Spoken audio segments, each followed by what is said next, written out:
आदाब नाजरीन, मैं हूं त्रिदीप रमण। दुनिया जहां से निराले एक ऐसे प्रोग्राम हिंदुस्तान हमारा में आपका इस्तकबाल है, जो आवाज है कौम की अपनी बुलंद आवाज। आदाब नाजरीन, मैं हूं साइमा, मेरा भी आदाब कबूल करें। अपने नायाब शो हिंदुस्तान हमारा लेकर एक बार फिर हम हाजिर हैं आपकी खिदमत में।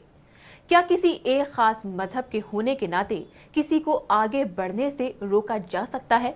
आपका जवाब चाहे जो हो, पर अवाम में तौहीद की जिंदगी की कहानी कुछ और ही बयां करती है।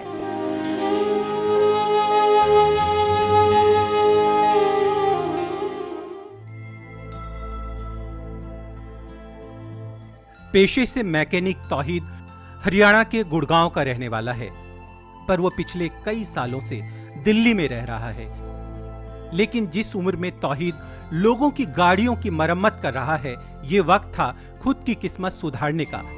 लेकिन हालात ऐसे बने कि जिन हाथों में पेन होना था, उसमें आज रिंच और पाना है। औरों की तरह तौहीद की तमन्ना पढ़ लिख कर एक काबिल इंसान बनने की थी, लेकिन ऐसा हो न सका। नमी में फेल होने के बाद पढ़ाई से उसका नाता टूट गया। गाजियाबाद के वैशाली में तौहीद की अपनी मोटर रिपेयरिंग की दुकान है,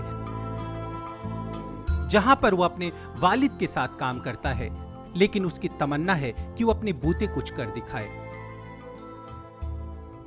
मैं अपना घर लेना चाहता हूँ, अलग अपनी दुकान करना चाहता हूँ और अपनी थोड़ा बैंक बैलेंस होना चाहिए। खेलने कूदने की उम्र में तौहीद भले ही रोटी के लिए वक्त के साथ दो दो हाथ कर रहा है, लेकिन उसकी नाजुक आंखों में अब भी आने वाले कल को लेकर हसीन ख्वाब पल रहे हैं।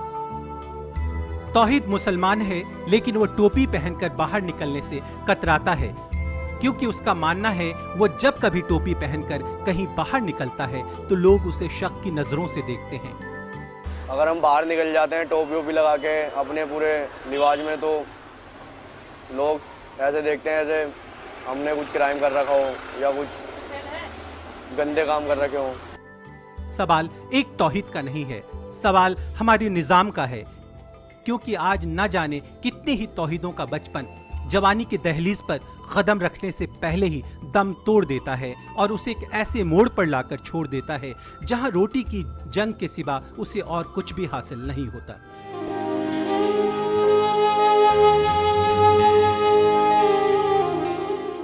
चंद कदमों के निशान, हाँ कभी मिलते हैं, कब साथ चलते हैं कुछ दूर फकत चंद कदम, और फिर टूट कर गिर जाते हैं। तौहीद की कहानी कोई अकेली नहीं है, कितनी ही ऐसी कहानियां अनसुनी कर दी जाती हैं। अवाम के बाद अब वक्त हो चला है हमारी बात का। हमारी बात यानी कौम की अपनी बात, अपने जज्बात और उनके मसाइल को एक मुकम्मल आवाज देने की कोशिश करते हैं हम। तो लीजिए पेश है हमारी बात।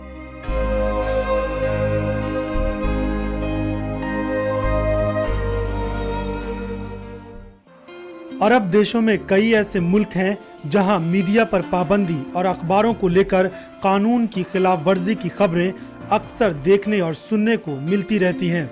ऐसा ही एक मुल्क है कुवैत, जहां न्यूज़पेपर की अशात को लेकर कानून की खिलाफ वर्जी का सिलसिला जारी है। कुवैत में ये तरीका अब बिल्कुल नए अंदाज में सामने आया है। यहाँ अखबार सुबह के बजाय शाम में ही पब्लिश हो जाते हैं। इस तरह यहाँ अखबारों की छपाई से जुड़े कायदे और कानून की जमकर खिलाफ वर्जी हो रही है। यहाँ मुल्क के तमाम बड़े अखबारों का यही हाल है, जो सुबह के बजाय शाम में शाया होते हैं। हालांकि कुवैत में ये कोई नई बात नहीं है।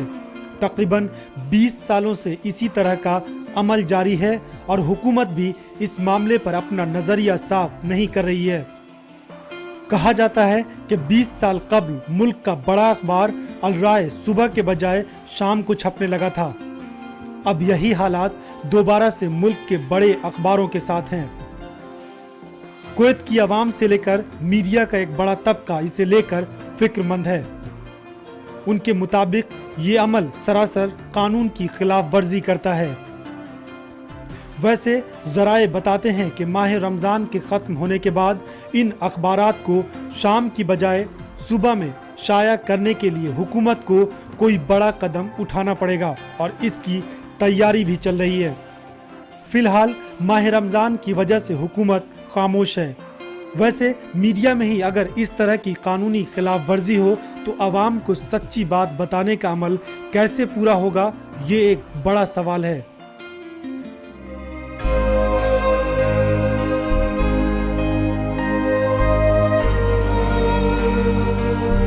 हमारी बात के बाद अब वक्त हो चला है एक छोटे से ब्रेक का, लेकिन हम जल्द लौटेंगे और आपको दिखाएंगे मकाम में आज हम पेश करेंगे एक ऐसे शख्स की दास्तां जिनका बचपन बेहद मुफलिसी और गुर्बत में गुजरा।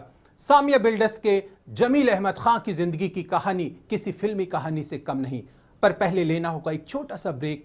बने रहिएगा हमारे साथ, हम लौट कर आते हैं पल दो पल में। हम आपका तारुफ करवा रहे हैं सामिया ग्रुप के फाउंडर जनाब जमील अहमद साहब से, जिनके ऊपर हमेशा ही खुदा की रहमत बरसी है।